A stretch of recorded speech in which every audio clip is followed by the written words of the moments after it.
Go on. Give us a tour. Give us a tour of your mile bike. Tour on my bike. Yeah. Well, it started off, boys. You could be here a long time. That's fine. Hey, well, it started off as a $5,000. What would it have been at the time? It was a 2012 Suzuki Hayabusa road bike, 20-odd thousand miles on it. It's a bit scruffy. So I bought it off the local Suzuki dealer. Yeah, and that was sort of the start of the project, really. That was 5 years ago. I did a run on it, bog standard. Yeah. Went it on the dyno, it made 183 horsepower and it did 182 mile an hour in a standing mile. And my goal from that point on was to achieve 300 mile an hour in a standing mile. And from that standard road bike, a fair bit's changed, but it is sort of that standard bike. The frame's still standard with a couple of bits cut off, but nothing too major. And the crankcases are standard. Okay. Yeah. Apart from that, where do you want me to start? What about the engine? So is it how you modified the engine then? Yeah, the engine's standard architecture. It's just the cylinder heads. I port the cylinder head. Bigger inlet valve, 1 mil bigger inlet valve, standard size exhaust valves. What do I run? Regrind camshafts, different profile, longer, bigger lift, longer duration, but nothing stupid, not massive valve overlaps. We want to keep the charge in. Have you experimented with that? We've mucked about with cam timing, been right around the houses and back again to something sort of standard. Just tweaking. Nothing massive. We've had cam chain issues, valve spring issues because of the amount of boost that we run. We have trouble. If you run a standard valve spring setup, the boost would open the valve before the cam would open the valve. So we run, okay, so you'd lost different power weight valve springs. We run like a 60 kilogram valve spring. Try and keep the valve under control. Cam chain, just a roller. We get away from the high flow chain, they call them, the standard chain. We go away from that, just a roller chain, a bit more accurate. Adjustable cam sprockets, standard crankshaft.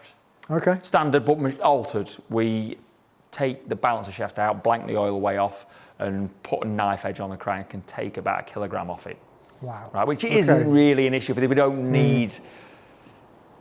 All the control is done through the electronics, not really from the mechanical side, to try and, the gyroscopic effect to the mass of the crank doesn't have that much effect. So you're still pumping oil though? Is it pumping oil around or is it splash fed? The oil system in the engine is bog standard. Bog standard. There's no alterations at all, other than for this year we're running a different style of sump. So it's not dry sump, but it's sort of semi-dry sump with a centrifugal oil pickup that's it's developed in America for drag racing.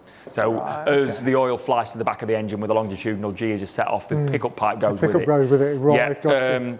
So we try and keep we monitor oil temperature and oil pressure, but unlike Dave, is like, the races are 15 minutes long.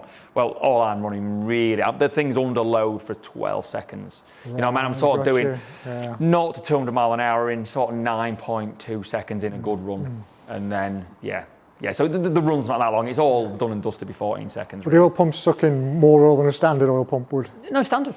Yeah, standard. Pump standard. Yeah, run the pump standard. Oil I use in there is 4TT 1040. These spark plugs are standard. But a lot of the stress is taken off the motor because of the fuel that we run. We run it on E85. Okay. So it's got very low calorific value to it, but we have to run. So it's sort of the same effect as running nitromethanol through an engine. It takes a lot of the heat energy with the fuel because there's so much fuel going through the motor. So it just be a big fighting match with this to try and achieve the power that we want is running away from knock, and the knock is the limiting factor. Does it overfuel? Does it? Yes. Well, we've got to run like 0.75 lambda. You know what I mean? So we're always, the lambda readings would be higher, but because of the calorific value of the fuel, you always have to run a lot richer mixture to try and get the energy out, or to try and get as much. Is that the right way of wording that? Punch. No, to try and, because the fuel is so. The calorific value of the fuel is so low, you have to run so much more through to be able to achieve the stoichiometric to compensate value. For it, the thing is, it's mad. Like, I'm just so deep into this and trying to achieve. But the main gain of getting that engine to where it is the electronic control. It's got a closed loop knock that we run, so we run the thing on the limit, and it runs. Yeah, we don't run it closed loop to EGTs, but we monitor every EGTs. And is that one of the biggest modifications from the original? Is it? the fueling system. Biggest modification. No, the whole thing's completely modified, right? Yet it's so standard, yet completely modified. But the thing that gives us so much control and so much power is the electronics. They run the live system on it, and that just allows us to run, the thing under so much stress and still control it. I mean, because, I've been smashing engines to bits, so I've done so much learning. Every time we've blown something up and smashed something, I've You learn from it, yeah. But we can push it to sort of 950 horsepower, but it's not sustainable. It's not sustainable at 900. That's like 3.3 bar boost. The thing will not last at that. But like late 2 bar, 3 bar, maybe sort of 850 horsepower, it'll last. You know what I mean? You'll run it for a year.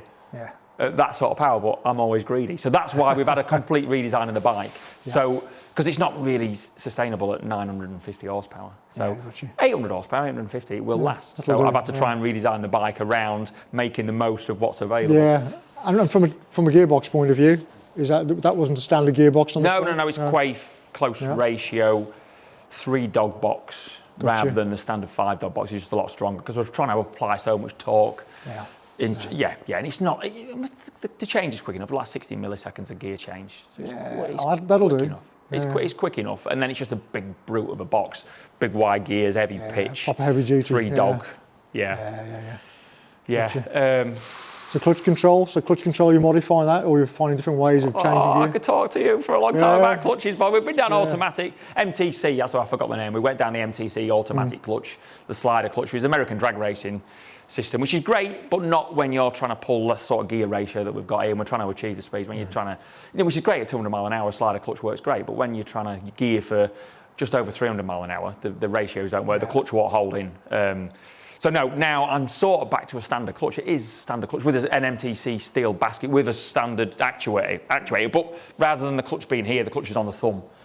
Right. Just to give me, because the clutch is just a little bit of it. The main gain for me is having absolute control of the back brake, so I need the back brake in a decent place to be able to have.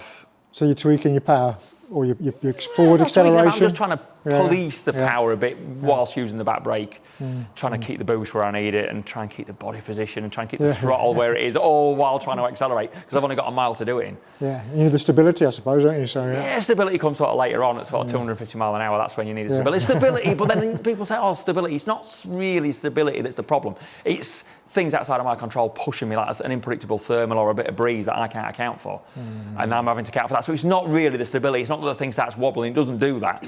I just have to put lean to account for what I can't account for.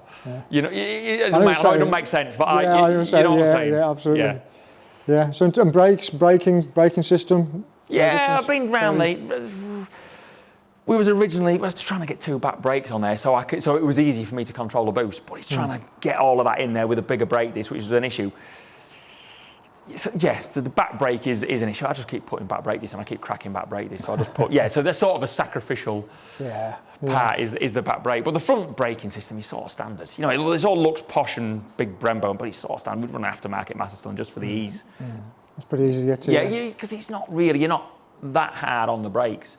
You know what I mean? Once you're slowing down from 280 mile an hour, you sort of don't try and sit up. You just release the throttle and try and get rid of 20, 30 mile an hour before you try and get on the brakes, because you don't really want the transition from being under, you know, the bike's driving forward and the bike's sat to the rear, and then you suddenly shut off and get on the brakes. You create a massive transition. That'll cause big instabilities, which you don't want. So it's all just. Yeah, and you'd be a big sail if you stood up on that as well, wouldn't you? Oh yeah, she'd rip off the back. Yeah, you try and get rid of a few mile an hour before you sit up. You want to get rid of at least 60, 70 mile an hour before you even think about sitting up, because I've tried sitting up at sort of 270 mile an hour, rip you off the back. Yeah, it gets interesting. But I can bore you. I can bore you with this job. What about suspension system? Yeah, suspensions are firmer. That's just a sort of off-the-shelf Olin shock tailored to my needs and the suspension ratio, and we run telemetry on it. But it's just a fine balancing point between suspension setup, tyre pressure, wheelbase, introduction of boost. It's trying to get everything to balance together.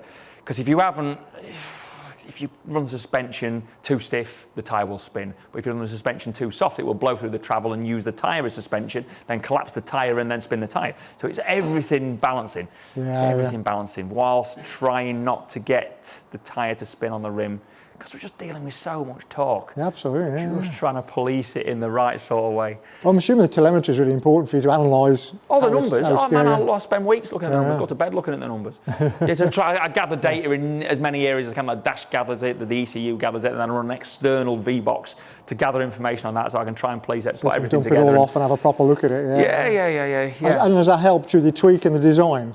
Yeah, The telemetry, massively. I told you I've done 282 mile an hour and I never used full throttle. You know what I mean? And I thought, well, this is an issue. Because I can't use full throttle, we have an issue. And this is why I've redesigned and tried to get it to a point where I can use all of the power available. Gotcha. So what are you looking at next then, Guy? What are you doing in terms of trying to tweak it and modify it? Have you got any ideas yet? Or are you... I'm waiting for my mate to make me a wiring loop. Yeah? Oh, He's on with it. Yeah, over the past year, we've dropped the bike 100 mil. So I'm trying to get the coefficient of drag back to where it was, right? But the centre of gravity needs to come down. That will make the bike more predictable. This is what I'm after. This is what you're after, yeah. And is weight important? Or? It was.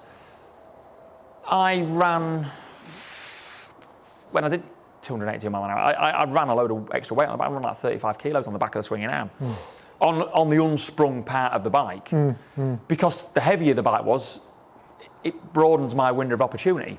Right, right, say you were sat on that runway on a perfect day, right, you want that bike as light as possible, right? The only reason I was putting weight on there is because when the day wasn't absolutely perfect and there was a bit of a breeze, I thought I can run because having that weight on it just makes it makes it more realistic. It makes it more realistic to go sort of fast, like 270 if you want to do that, but that's not good to me. 270 is not good to me. I want to do 300. So I want the bike as light as possible, but it means the probably window of opportunity might only be 4 hours a year. And it just means me being sat on that runway for 4 hours. Making sure you're there for that 4 hours. So that window of opportunity gets made bigger by having the bike lower and the centre of gravity lower. Gotcha. Brilliant. Excellent. So all to play for still then, by the sounds of it? Yeah, a lot of learning to do between now and 300 mile an hour. Yeah. But yeah, I'm all in. You'll get there. I'm all in. Perfect. All right. Thank you, Guy. Thanks for the guide of your bike. Thank you very much. Thank you. No, thank you. Time for the help.